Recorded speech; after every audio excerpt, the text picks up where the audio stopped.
Vote প্রচারে এসে প্রতিরক্ষা মন্ত্রী রাজনাথ সিং কি বললেন পাকিস্তান নিয়ে দেখুন। इस तरीके का प्रोवोकेटिव स्टेटमेंट पाकिस्तान के डिफेंस मिनिस्टर के द्वारा नहीं दिया जाना चाहिए, क्योंकि एक बार इसका खामियाजा वो भुगत चुके हैं 55 वर्ष पहले। उसका परिणाम यह हुआ कि पाकिस्तान दो टुकड़ों में खंड खंड हो गया, एक पाकिस्तान बना और बांग्लादेश। और इस बार ऐसी ही हमारे बंगाल की तरफ नजर उठाकर देखने की कोशिश की तो कितने टुकड़े होंगे ये ऊपर वाला ही जानता है। বিজেপির প্রতিষ্ঠা দিবসে বাংলার কথা প্রধানমন্ত্রী নরেন্দ্র মোদীর মুখে। বাংলায় অশান্তির সংস্কৃতি চলছে, কি বললেন দেখুন। हमने बंगाल और केरलम जैसे राज्यों में देखा है वहां किस तरह हिंसा को पॉलिटिकल कल्चर बना दिया गया है। রাজ্যে ভোট ঘোষণার পর রবিবার প্রথমবার বাংলায় আসেন নরেন্দ্র মোদী। সভা করেন কোচবিহারে, সেখান থেকে বারবার নিশানা করেন তৃণমূল সরকারকে। সোমবার বিজেপির প্রতিষ্ঠা দিবসের ভাষণেও মোদীর মুখে বাংলা। हमने बंगाल और केरलम जैसे राज्यों में देखा है वहां किस तरह हिंसा को पॉलिटिकल कल्चर बना दिया गया है, लेकिन भाजपा कार्यकर्ता ऐसे हालातों में भी डिगा नहीं, डरा नहीं। आज भी भाजपा का कार्यकर्ता देश सेवा के भाव के साथ निरंतर काम कर रहा है।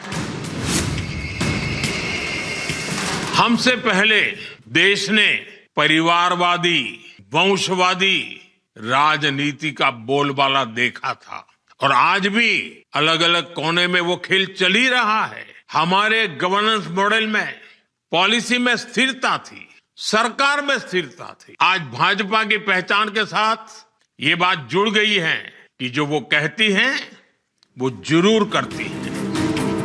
বাংলায় ভোটের হাওয়া গরম। তৃণমূল থেকে বিজেপি কেউ 1 ইঞ্চি জমি ছাড়তে নারাজ। তার মধ্যেই রবিবার কোচবিহারে সভা করেন নরেন্দ্র মোদী। মালদায় অশান্তির ঘটনা নিয়ে সুর চড়ান। ये निर्मम सरकार अपने आगे किसी संवैधानिक संस्था को कुछ भी नहीं समझती। पूरे देश ने देखा है कैसे मालदा में न्यायिक अधिकारियों को बंधक बनाकर रखा गया। ये कैसी सरकार है, ये कैसी व्यवस्था है जहां जज और संविधान की प्रक्रिया भी सुरक्षित नहीं है। तो बंगाल की आम जनता की सुरक्षा की उम्मीद इन लोगों से कैसे की जाए।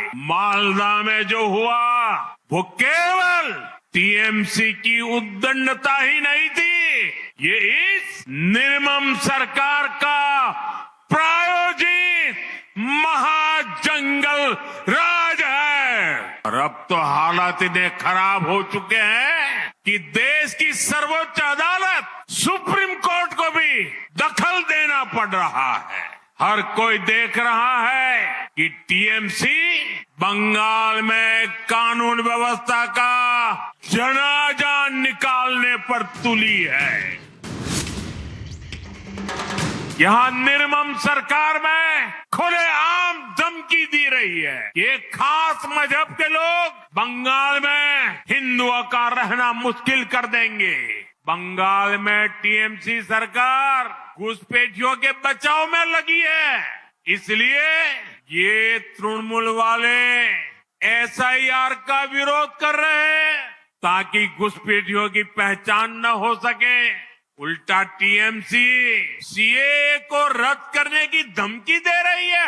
यानी जिन शरणार्थी हिंदुओं को नागरिकता मिली है ये उनकी नागरिकता छीनेंगे और वो नागरिकता ये किसको देंगे?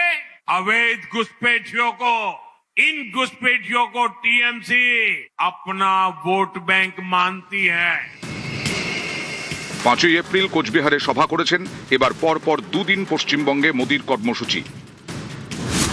11ই এপ্রিল কাটোয়া, জঙ্গিপুর এবং বালুরঘাটে সভা। 12ই এপ্রিল শিলিগুড়িতে নরেন্দ্র মোদীর রোড শো।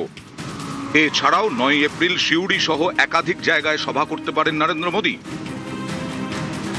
নিউজ 18 বাংলা।